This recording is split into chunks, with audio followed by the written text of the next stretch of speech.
자료 내릴게요. 네. 아버지의 부도로 많은 것을 잃었습니다.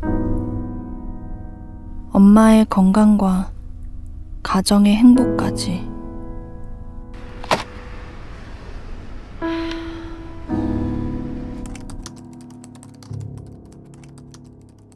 저도 새로운 희망을 품을 수 있을까요? 출생에 관련하셨습니다. 축하드립니다. 감사합니다. 진짜 감사합니다.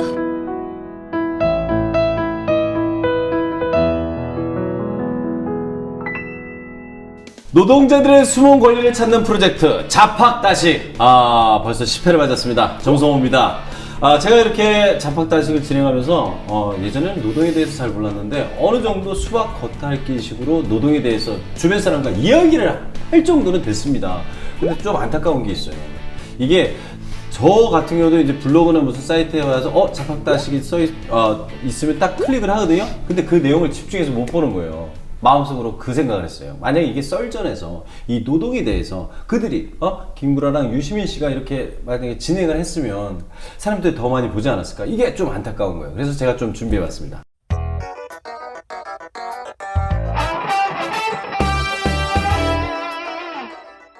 예, 반갑습니다. 예, 구라예요. 예, 좋아. 오늘은 노동에 대해서 얘기할 거예요. 유시민 씨, 생각 어때요? 괜찮습니다. 이게 사람들이요, 노동을 하는데, 노동을 하는 건 좋은데, 노동의 권리를 모른다는 게 참 안타깝습니다. 왜 아르바이트를 하는데, 아르바이트에 대한 권리는 알아야죠. 저도요, 책을 쓰는데 책에 대한 권리를 알고 있습니다. 얼마 돈 나오는지 다 알아요. 근데 사람들은 그걸 못 찾아먹어요. 이게 바로 노동의 권리입니다. 아시겠습니까? 좋아요. 오늘 그 얘기를 해보죠.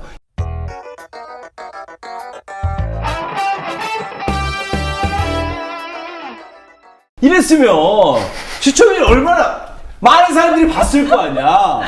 저 정성호라서 그런 겁니까? 아니면 제가 좀 이렇게 분장을 하고 해야 됩니까? 답답하네요. 저는 오죽 했으면 이거 국회의사당에 매주 좀 틀어놨으면 좋겠어. 지나가면서 사람들이 보게. 노동자들의 숨겨진 권리찾기 프로젝트 잡학다식. JOB 꼭 이걸 얘기를 해달라고. 또 오늘 함께 해주실 두 분을 모시도록 하겠습니다. 먼저 우리한테는 친근한 분이시죠. 민주노총 법률원의 조혜진 변호사님 나오셨습니다. 안녕하세요. 안녕하세요. 점점 더 귀여워지시는 것 같아요. 아니 요즘 일이 없습니까? 아니에요. 좀 얼굴이 더 좋아지는 것 같은데? 노란색 옷을 입어서 그런가 봐요. 그런가 보다. 그리고 오늘은요 새로운 얼굴을 한 분 모셨습니다. 이분은 조금 이제 얘기가 좀 길어질 수 있는데 전 민주노총 여성위원장이셨고요. 아시아나항공 승무원이자 지난 6.13 지방선거에서 서울시 의회 의원으로 당선되신 권수정 의원님 나오셨습니다. 안녕하세요. 네, 반갑습니다. 예, 안녕하세요. 안녕하십니까. 저는 이제 이걸 보면서 깜짝 놀란 게 정말 많은 일을 하고 계시는구나. 전 민주노총에서 여성위원장을 하셨고 지금 또 항공의 승무원이자 또 서울시 의회 의원으로 활동을 하시는데 궁금한 게 이런 많은 일을 거의 비슷한 일일 수도 있겠지만 그래도 중심을 그러니까 어디에다가 메인을 두시는지 궁금해요. 제가 승무원 된 지 이제 24년 차거든요. 24년요? 그렇게 안 보이죠? 어떡하지? 네, 어떻게. 너무. 저는 평승무원인 줄 알았는데 24년 차요? 네, 24년 동안 승무원을 하면서 네네네. 노동조합 위원장도 하고 또 민주노총 올라가서 여성위원장도 하고 결국은 정체성은 승무원이었던 거죠. 근데 네. 제가 얘기를 딱 듣는 순간 그 생각을 했어요. 여성 노동이 가장 중심적으로 문제와 어쨌든 개선 방안 이런 걸 항상 눈으로 보셨던 곳에 있었던 장본이시다라는 그렇죠. 느낌이 확 들었어요. 네. 아무래도 항공사 자체가 그런 중심, 여성 노동에 어쩌면은 잘은 모르지만 많은 분들이 이루어지고 있는 곳이잖아요. 그죠? 네, 맞아요. 그러니까 그런 거 보면서 되게 답답한 면도 있고 그것 때문에 이제 하시면서 민주노총 여성위원장까지 네. 하신 것 같은데 맞습니까? 네, 맞습니다. 저는 이제 이 일을 하시면서 궁극적인 목표가 좀 있으실 것 같다는 생각이 들었어요. 서울시 의회 의원으로서 네네네네. 출마하면서 네. 가장 중점적으로 봤던 거는 제일 처음 찾아갔던 데가 KTX 여승무원 집회 농성장이었어요. 근데 그게 예전에 2005년, 6년도 때부터 네네. 봐왔던 분들이시거든요. 근데 네. 여성들이 일하는 곳이 되게 불안정하고 차별적인 일하는 일자리들이 굉장히 많고 또한 무슨 일이 벌어졌을 때 해결도 굉장히 안 되는 곳들이 많고 해결이 잘. 예, 안 돼요. 진짜 안 되는 곳이 여성 소규모 사업장들이 대단히 많거든요. 그리고 임금 관련해서도 워낙 차별적이라서 이런 부분을 좀 없애고 싶다라고 생각하는 게 가장 제 1번. 사실 이게 보이진 않지만 비일비재합니까? 엄청나죠. 네. 자, 이렇게 오늘 두 분이 나오셨는데요. 오늘 얘기가 어느 정도 무슨 주제인지 알 것 같죠? 그래서 여러분들에게 넌지시 내용을 던졌는데요. 자, 두 분과 함께 나눌 오늘의 주제 화면으로 만나보시죠. 부인 첫날 당한 것만 생각해도 내가 원래 여판사는 배석으로 받지 않는데 이거 뭐 여판사가 하도 많으니 도리가 없네. 네? 여성을 배려해서 하는 소리입니다. 내가 지휘관인 이상 따라오려면 여자들 체력으로는 힘들거든. 부장님, 저 배려 안 하셔도 됩니다. 저 연수원에서 매일 밤샘 공부해서 남자 연생들 다 제치고 여기 왔습니다. 알았어요. 알았어.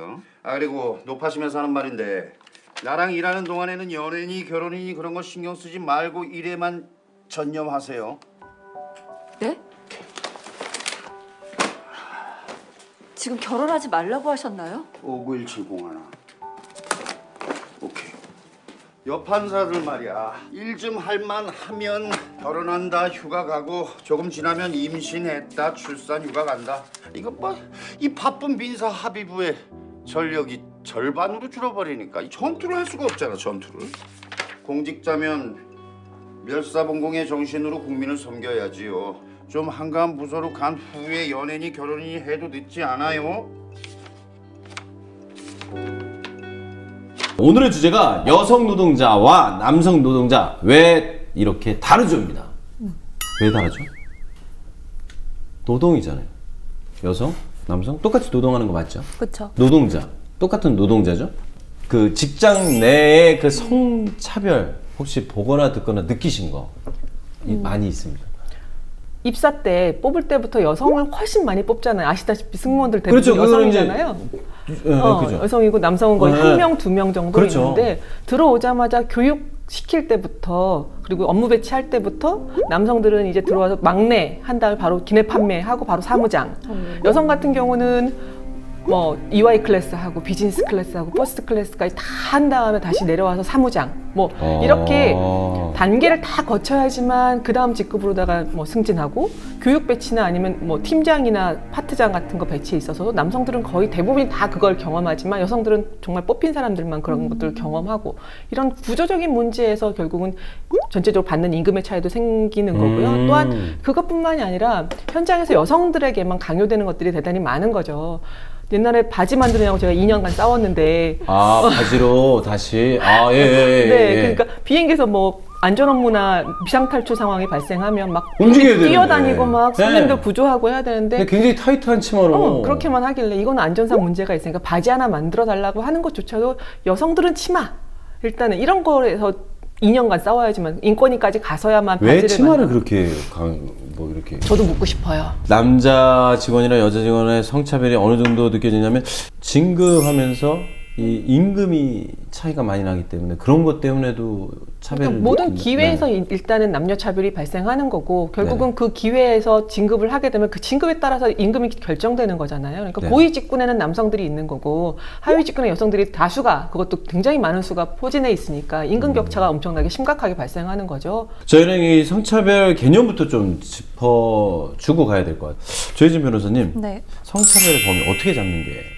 성차별, 일단 법에는, 헌법에는 합리적인 이유 없이 차별을 할 수 없도록 되어 노동자에게요? 있고, 네. 네. 아니, 그러니까 모든 사람이. 모든 사람에게. 네. 근데 이제 근로기준법에 들어가면 뭐 남녀 성을 이유로 한 합리적인 이유 없는 차별적 대우를 해서는 아니 된다라고 되어 있고, 네네. 남녀 고용 평등법에 들어가면 사업주가 근로자에게 성별, 혼인, 가족 안에서의 지위, 뭐 엄마나 아빠나 뭐 이런 거 임신, 출산 등의 사유로 합리적인 이유 없이 근로조건이나 임금에 있어서 불리한 조치를 하면 안 된다라고 되어 있어요. 그러니까 법에서 문제 삼는 거는 일단 이렇게 확 뭐가 드러나야 되니까 숫자로 드러나거나 혹은 어떤 조치가 딱 드러나야 되니까 이런 임금이나 근로조건에 대해서만 규정을 하고 있지만 뭐 하다못해 여자 노동자들이 네네. 머리를 자르고 오거나 뭐 미용실 갔다 오면 어머 네. 머리 왜 했어? 뭐 헤어졌어? 뭐 이런 거 물어보는 것도 내가 느끼기에 차별이라고 생각되면 그것도 네네네. 불합리한 차별에 해당할 수 있죠. 남자들은 그런 얘기 되게 많이 하거든요. 막 이렇게 어떤? 괜히 분위기 자기가 업 시킨다고 윗분들이 하는 얘기 중에 제일 많이 듣는 게 뭐가 있습니까? 그런 것도 많이 듣는 것 같아요. 남자분들도 많이 듣는지는 모르겠는데 저 분명 어저께 일찍 자고 기분도 되게 좋고 컨디션도 좋고 네네네. 오늘 화장도 잘 된 것 같은데 되게 피곤해 보이네. 요새 뭐 안 좋은 일 있어? 네. 약간 이런 얘기. 근데 이게 참 그러니까요. 경계선이긴 한 것 같아요. 네, 그러니까 그게요. 그죠. 이거 어떻게 보면 굉장히 걱정해주고 네, 맞아요. 또 친한 그냥 웃을 수 사이에서는 있고 친한 뭐 사이에서는 그럴 막 수 이럴 수 있게 얘기를 있는데 하는 것 같으면서도 근데 또 어느 순간 이게 직장 내에서 정말 편한 관계도 아닌 상태에서 막 그런 그런 얘기들을 했을 경우에는 정말 받아들여지기 힘들고 내가 뭔가 잘못했나? 아니면 뭐 안 좋게 보이나? 이걸로 내가 또 어떤 뭐 다른 걸 해야 되는 건가? 막 이런 또 막 스스로에 대한 점검과 이런 것들로 다가오기도 하고 저희가 사연을 만나보면서 이 사연을 통해서 과연 어떻게 진행을 하는 게 가장 현명한지를 알아보도록 하겠습니다.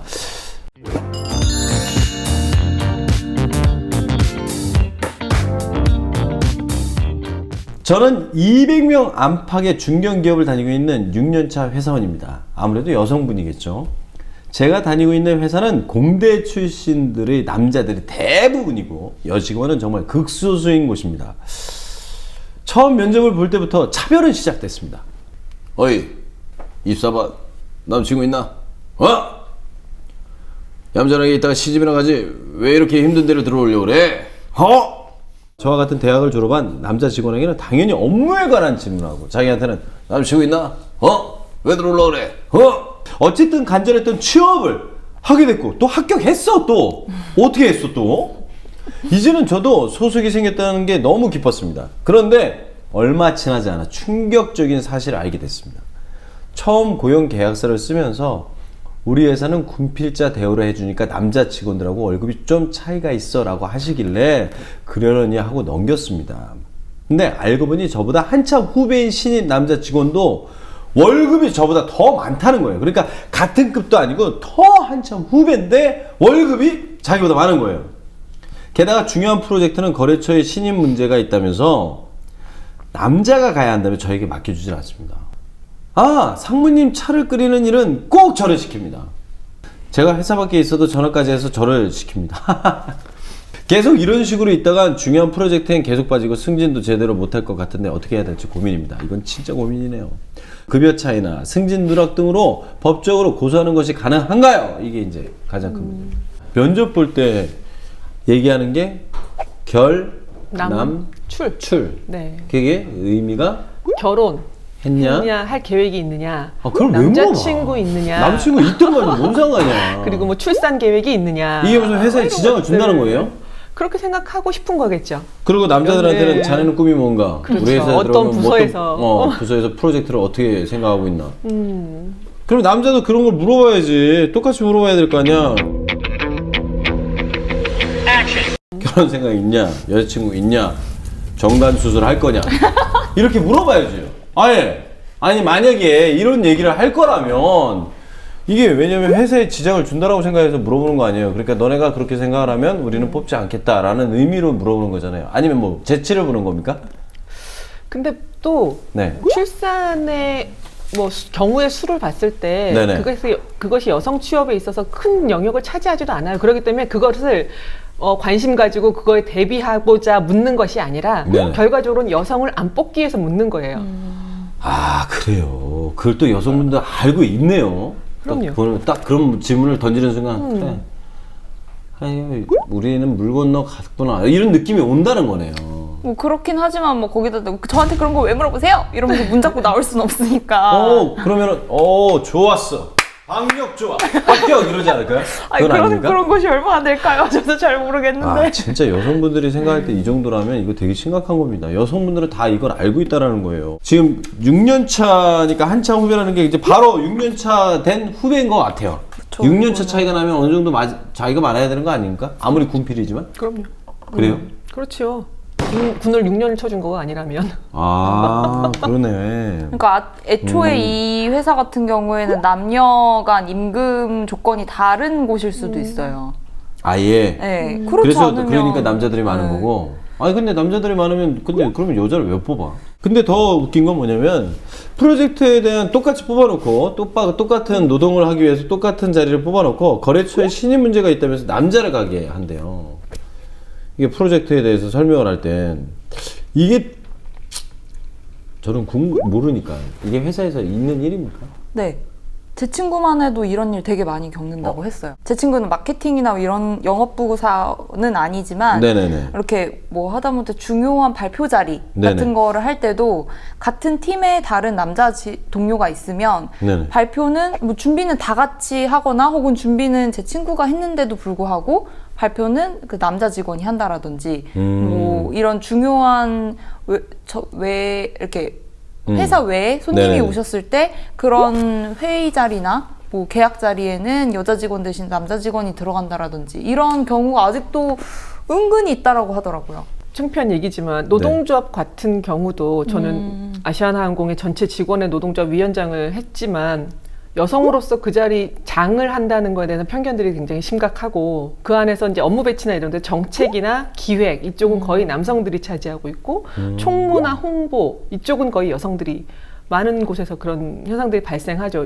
굉장히 평등한 조직이고 사회의 불합리를 싸우는 해소하는 그런 곳이라고 구조 해도. 속에서도 또한 이런데 그뿐만이 아니라 이제 저희가 직장 생활하면서 가장 심각하게 겪는 거는 결국은 이런 구조 속에서 임금 차별로다가 결국 결론이 난다는 게 가장 심각하다고 생각을 하거든요. 네네. 제가 이번에 선거하면서 막 이렇게 홍보물로 갖다 냈던 것 중에 들어가서 서울시의회에 들어가서 뭘 하고 싶냐 했을 때 제 1호 조례로 발표하겠다 한 게 성별 임금 격차를 줄여나가는 조례를 발표하겠다 이렇게 얘기를 했어요. 네네네. 그래서 이제 서울시를 갖다 서울시만 좀 한정해서 들여다봤는데요. 서울시만 해도 벌써 뭐 남성과 여성의 임금 차이, 평균 임금 차이가 100인 이상 기업에 대해서 3분의 2 정도 수준으로 받고 있다고 보시면 돼요. 남성이 한 100만 원 받을 때 여성은 한 66만 원 정도 어머머머. 받는다. 이게 근데 뭐 올해만 서울만 이런 것들이 아니라 우리나라의 그 남녀 임금 격차 수준은 정말 OECD 가입 국가에서도 최하위로 지금 수년째, 십수년째 지금 항상 1위를 마지막. 항상 마지막 제일 꼴찌. 아우 창피해. 이 상태가 유지되고 있거든요. 굉장히 심각한 거야. 근데 이것들을 개선하려고 하는 노력도 사실은 없다는 게 더욱 심각한 거죠. 그러니까 되게 이게 사회적으로 여전히 남성은 집을 위해서 돈을 벌어와야 되는 사람, 여성은 그냥 뭐 보조적으로 좀 더 돈이 필요하니까 나가서 조금 더 돈을 벌어가지고 보태는 사람 정도로 다 인식되는 부분이 크다 보니까 남성들한테는 조금이라도 일을 더 주고 야근을 시키고 뭔가 업무 잔업을 더 주어서라도 돈을 더 주려고 하고 같은 직종인데도 막. 아, 이건 뭐야? 그러니까 이게 뭐 고위직 대기업 뭐 이런 쪽만이 아니라 정말로 모든 현장에서 그런 일들이 발생하고 있는 걸 확인할 수 있는 거죠. 자, 그렇다면 이런 성차별 때문에 고민을 하고 있는 분들이 많이 있을 텐데 이분들은 어떻게 고소나 법적인 조치 뭐 가능한 게 없습니까? 뭐 어떻게 해야 됩니까? 근데 이런 성차별만으로는 지금 우리 법률 조항으로 고소를 하거나 문제 제기를 하기가 좀 어려워요. 방금 전에 위원님께서 말씀하셨던 것처럼 정말 고의적으로 남자 직원에게만 일을 더 주고 여자에게는 전혀 주지 않고 이런 게 확인이 되는 경우가 아니라고 한다면 약간 이 사람이랑 나랑 정말 직급이 똑같고 똑같은 일을 하나? 이게 네네. 약간 다를 수가 있어요.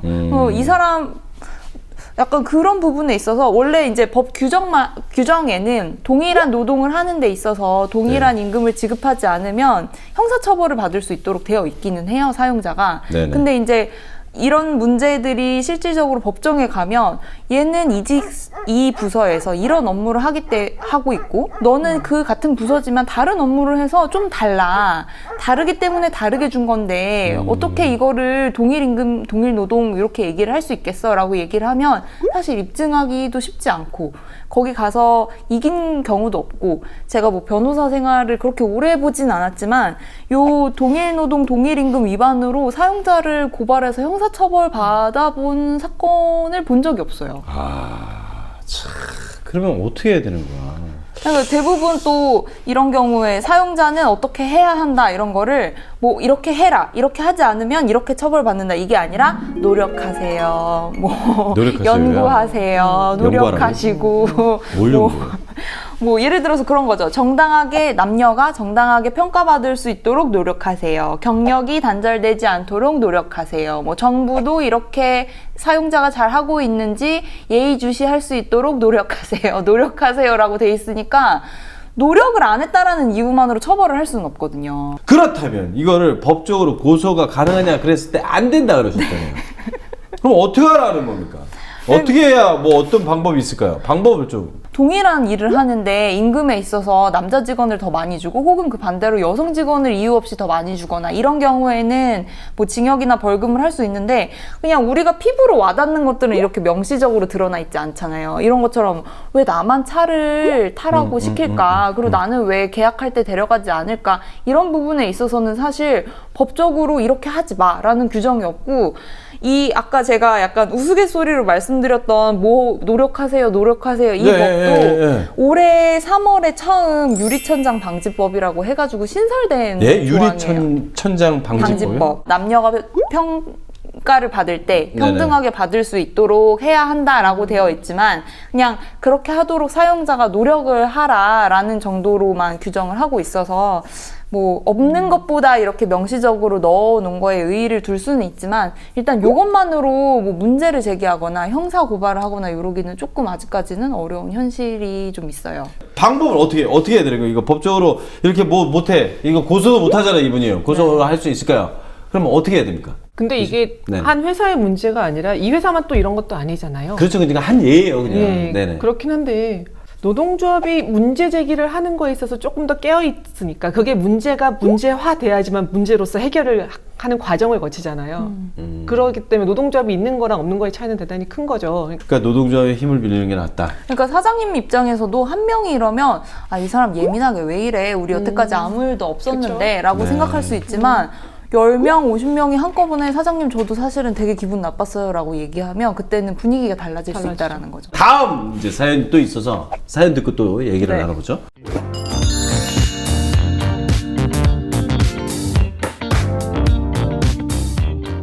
저희 회사엔 모든 여직원들에게 성추행을 하고 습관적으로 성희롱 발언하는 차장님이 있습니다. 회식 자리에서 신체를 더듬는 건 기본이고 이거 정신이 나갔네요 이 사람은. 술이 좀 취하면 끌어안고 뽀뽀까지 해댑니다. 솔직히 이런 분들 꼭 있어요. 솔직히 이건 남일 아닙니다. 진짜로. 술을 안 마시고 멀쩡한 정신에도 추행은 계속됩니다. 제가 거울을 보거나 화장을 고치고 있으면 아이 봐. 뭘 그렇게 꾸며? 이따가 뭐 룸사랑 갈 건가?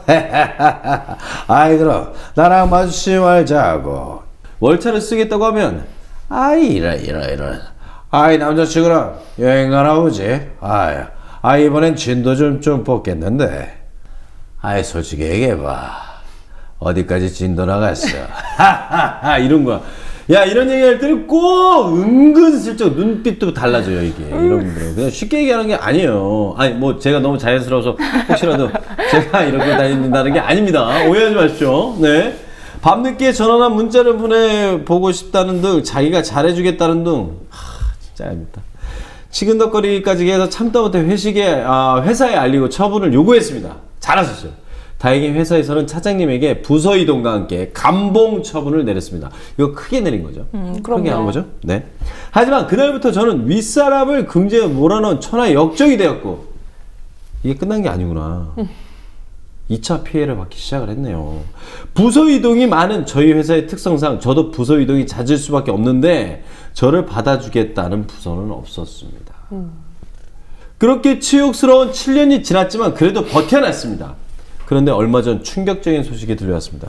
그 차장님이 승진을 해서 저희 팀을 포함한 몇 개 팀을 총괄해야 하는 책임자로 온 겁니다.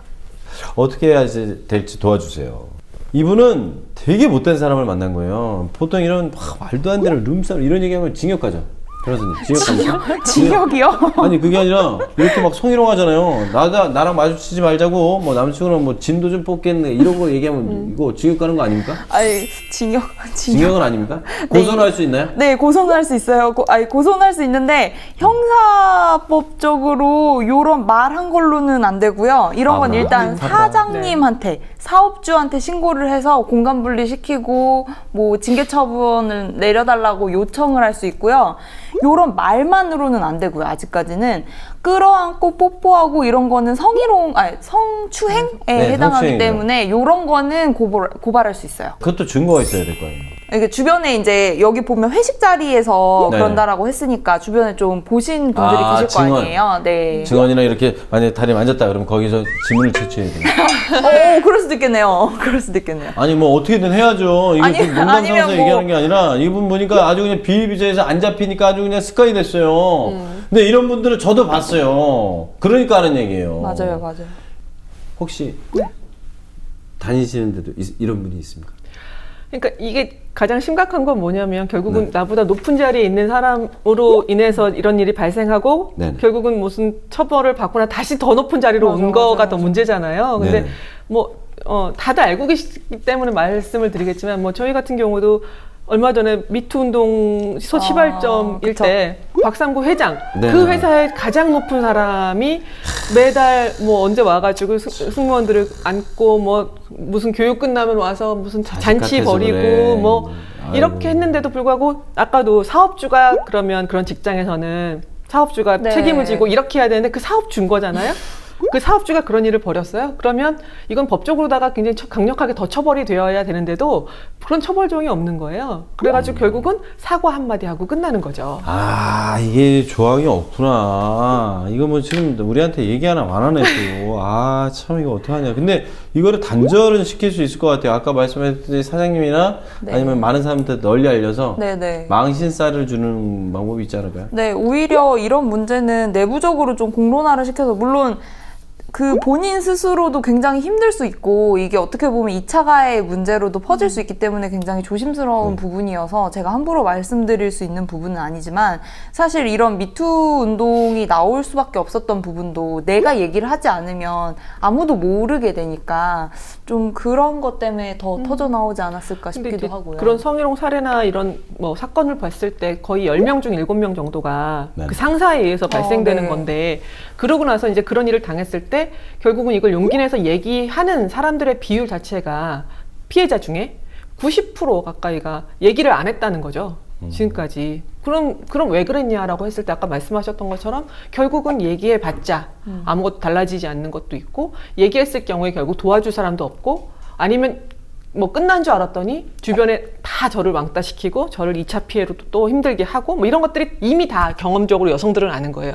그러다 보니까 신고도 못하고 그냥 끙끙 앓다가 결국은 여기를 내가 떠나는 방식으로다가 해결해버리고 막 이런 안타까운 것들이 좀 있으니까 그리고 한 명이 단 한 명이라도 같이 싸워주는 사람이 있으면 좋은데 주변에 있는 특히 남성들 같은 경우는 이쪽에 서는 것보단 남성들 편에 서서 생계 부양자고 아 그렇게 해요? 뭐 이 사람이 얼마나 능력이 뛰어난데 뭐 이런 식으로 다 이제 그쪽에 붙어버리니까 그런 면에서는 그리고 되게 오히려 안타깝지. 이런 성폭력, 성추행, 성희롱 피해자를 직장 내에서 도와줬다라는 이유만으로 불이익 처분을 받는 경우도 되게 많아요. 그쵸. 그러니까 선뜻 아 그래 그런 건 알겠는데 내가 앞장서서 같이 도와주지는 못해 이런 분들도 많죠. 만약에 이런 일이 있었다. 그러니까 자기가 느끼기에는 이제 고소는 못해, 이거 윗사람한테 얘기를 못해. 그러면 어떻게 하는 게 좋으냐? 뭐 또 기승전 노동조합으로 가야 얘기밖에는 못할 것 같아요. 일단 가장 손쉬운 접근법은 정말 노동조합밖에는 없는 것 같고. 아 진짜 웃으면 안 되는데 정말 죄송합니다. 자꾸 웃어서 너무 웃겨서 웃는 게 아니라 기가 막혀서 웃는 거예요. 그러니까 약간 법은 되게 명확한 잘못된 것들에 대해서만 좀 규율을 하려고 하다 보니까 애매한 거는 괜히 법으로 처벌 조항을 만들어놨다가 선의의 피해자가 생길 수 있다라는 것 때문에 법으로 쉽게 보수적으로 좀 판단을 하는 경향이 있어서 근데 사실 우리가 사업장에서 겪고 있는 고충들은 정말 다양하고 매일매일이 다르잖아요. 네네. 그런 거를 법이 다 규율을 할 수 없다 보니까 같이 일하는 사람들이 같이 문제 제기하는 방법만큼 좋은 거는 사실 없는 것 같기도 해요. 아까 말씀하셨던 것처럼 뭐 단기간 아니면 쉬운 방법으로 노동조합을 얘기하지만 사실 그런 법 문제 같은 경우만 하나만 예를 들어도 이번에 시의회를 들어갔잖아요. 네네. 시에 120명 중에 여성이 20명 조금 넘어요. 110명 중에 진짜 110명 중에 없다. 20명 조금 넘거든요. 진짜. 그러니까 서울시의 법을 뭐 법이라기보단 조례를 제정하고 여러 것들을 뭐 적용하는 얘기하고 이런 나눌 수 곳에 있는 있는 사람이. 곳조차도 결국은 여성이 이렇게 적잖아요. 법이라는 것도 이미 만들어질 때부터 이 법 적용이나 그 법의 내용을 담았을 때부터 대부분의 남성 위주로 만들어진 법이잖아요. 지금 예를 들어가지고 막 되게 많이 하고 싶은데 더 독한 얘기도 많고 저도 막 터뜨리고 싶은 것도 많은데 참 이게 왜 안 하냐면 없대요 법으로. 이게 뭐 잡아들 수도 없고 뭐 어떻게 뭐 변화도 없고 그러니까 참 마음이 아픕니다. 하지만 방법은 있죠.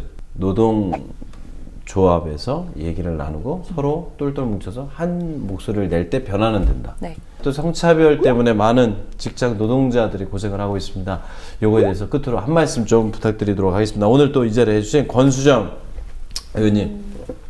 그 성차별, 성폭력, 성희롱 이런 것들은 어떠한 친밀함이나 관습이나 뭐 이런 것이 아닌 범죄 행위입니다. 그죠? 정확하게 범죄 행위라는 인식들을 좀 더 가져주셨으면 좋겠고 지금껏 정말 수많은 여성 노동자들이 이로 인해서 고통받았고 울면서 결국은 직장을 떠나거나 피해를 받고 있다는 것을 정확하게 다시 한번 확인할 필요가 있겠다. 이들의 이야기를 계속해서 좀 들어주셨으면 좋겠고 남성분들한테도 그리고 여성 노동자가 정말 단 한 명도 없는 남성만 있는 시장에서는 결국은 또 남성 노동자들 중에서도 약한 고리를 찾아서 그들을 차별할 거거든요. 결국은 어느 순간 모두는 을의 위치에 있을 수밖에 없다. 그렇기 때문에 모든 을들이여 단결하라 라는 얘기로서 같이 연대하고 지금의 이런 불합리하고 부조리한 것들을 함께 바꿔나가고 서로 손잡고 갔으면 좋겠다 라는 얘기를 좀 저는 좀 남기고 싶습니다. 네, 듣다 보니까 그 남성분들도 포함된 자기의 제2의 피해자가 될 수 있다. 뭐 당신도 그 주인공이 될 수 있다라는 내용인 것 같아요. 그런 것 같아요, 진짜. 야, 조혜진 변호사님.